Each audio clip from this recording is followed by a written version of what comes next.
Hey everyone, welcome back to another Modern Warfare video. Today I'm going to show you guys how to unlock the dual Kodachis melee weapon as fast as possible in Modern Warfare. This is one of the new weapons that came out with Season 5, and by doing the challenge you can unlock it. So what I'm going to do is quickly explain the challenge, give you guys the best class setup and the game modes for this, and then I'm going to give you some good tips at the end of the video so you can get the challenge done faster and the best sort of strategy to go about it, because I know it can be quite difficult for some people. So make sure you stick around to the end of the video so you don't miss out on any important tips, because like I say, I'll have a good strategy at the end, but I'll also put timestamps in the description if you want to jump to a specific part of the video. If you find this video useful, be sure to leave a like on it, it really helps me out, and feel free to subscribe so you don't miss out on any upcoming Modern Warfare videos in Season 5. I'm going to be doing a lot of guides this season, so it will definitely be worth your time sticking around. Now very quickly before we start the video, I'm doing a COD Points Giveaway for the Season 5 Battle Pass.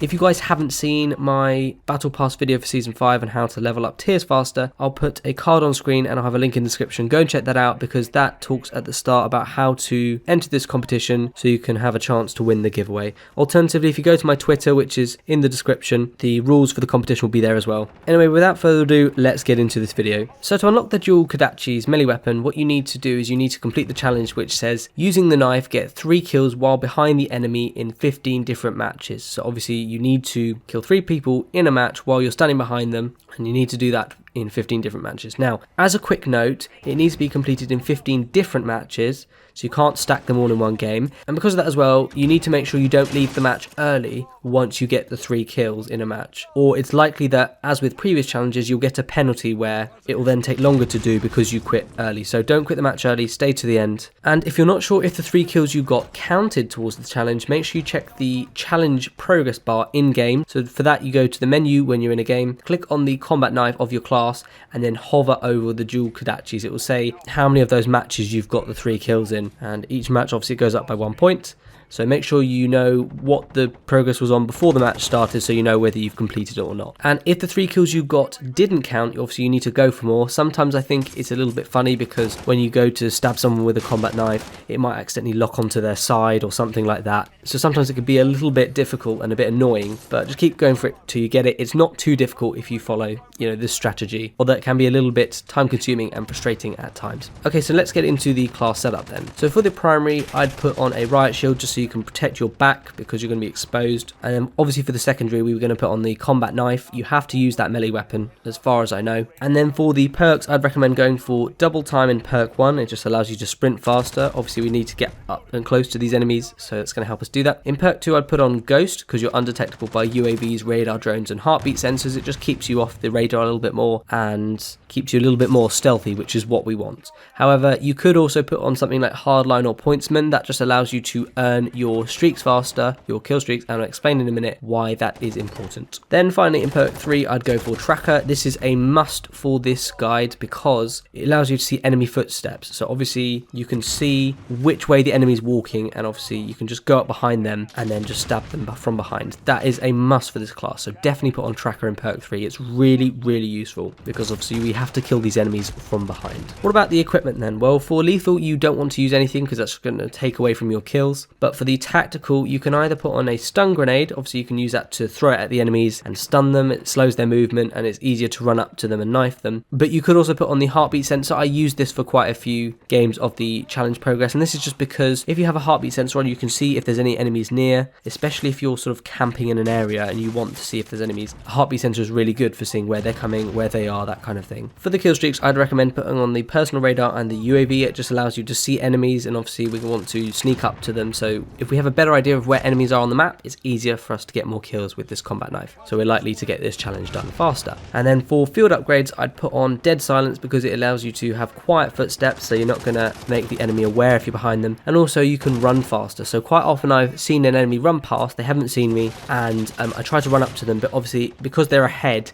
it's difficult to catch up with them. If you have dead silence, it's going to give you a massive speed boost, and you can run right up to them and stab them. It makes them a lot easier. Trust me, you'll see what I mean when you use it. Okay, the class setup is all well and good, but what about the maps and modes? So currently we've got the Oil Rig and Harbour 24/7 playlist. I reckon it'll be around for at least a week or so. It's the new DLC playlist for Season 5. You have the Petrov Oil Rig map and you have the Soldal Harbour map as well. The Harbour map is really good. The Oil Rig map isn't so good because it's more circular, but the Harbour map is really good, and I'll explain why in just a minute. So if you want to use that playlist, try that out. You could also go for something like free-for-all or hardpoint.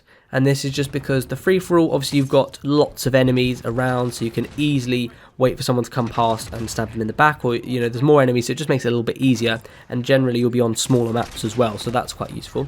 However, objective modes like hardpoint can also be good, because if you wait around an area where there's high flow, like a hardpoint for example, or a domination point, obviously lots of enemies are likely to go on that point or past that area, and so it just allows you a better chance of stabbing someone in the back, which is what you really want. So those modes are good. If the shipment or shoot house playlist comes back, for example shoot the ship or something like that, they may be good too. I did have a shipment match, you may be seeing gameplay of that, I don't know. It was a little bit chaotic because it was free for all, but on other modes it might be good, and shoot house was very good as well. So yeah, they're solid maps. Now I'm glad you guys have stuck this far into the video, because we're now talking about the strategy, the best tips to use to actually put all these tips I've given you into practice and get this melee weapon unlocked as quickly as possible. So what is the strategy then? Well, you want to try and get into the enemy spawns, and you want to try and flank around the edges of the map, generally to try and pick people off. Obviously you've got a combat knife, so you're quite vulnerable, so you need to go ideally after one person at a time. If there's several people and you're trying to go after one,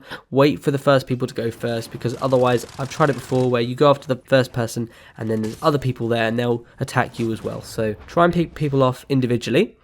Ideally you want to get behind them, obviously, because we have to kill them from behind, so it's much easier if we go around the edge of the map and try and flank around them. That's a good way to do it. If you're struggling with this challenge, maybe pick longer games or game modes. So for example, like hardpoint and domination will be longer matches than something maybe like free-for-all or some of the other game modes. So if you're struggling, pick longer matches, because obviously it gives you a better chance of getting all three in a match.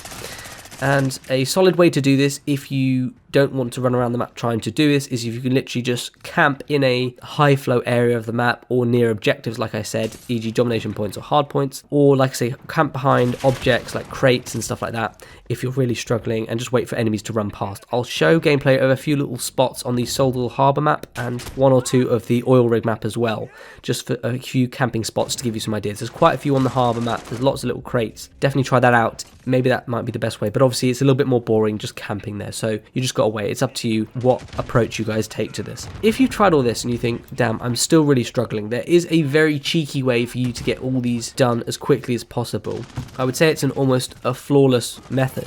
You probably won't be liked, but the method is basically, if you go into plunder in Warzone, stay in the plane until the very end when it kicks you out. The rest of the people in there, most or all of the players who drop with you, will be inactive players. They might have gone off to get a snack or something. People have caught onto this, and so sometimes people will also try and do the same thing, and so you'll get a few active players, so just watch out for that. But I'll show you guys some gameplay of a match I tried where I literally stayed into the plane, dropped down with the enemies, stabbed them in the back, and straight away I got the challenge progress. So it was really easy, and I didn't have to put much effort into that at all. So really suggest trying that if you guys are really struggling, but it's probably not the best way to go about it in terms of the fact you'll probably be hated by a lot of players, but it is a good way and it is effective. So I'm just going to put it out there to help you guys with this challenge. And in the gameplay you're seeing for plunder, I kept knifing the enemies in the back, and despite the fact that they went into last stand, it still seemed to work.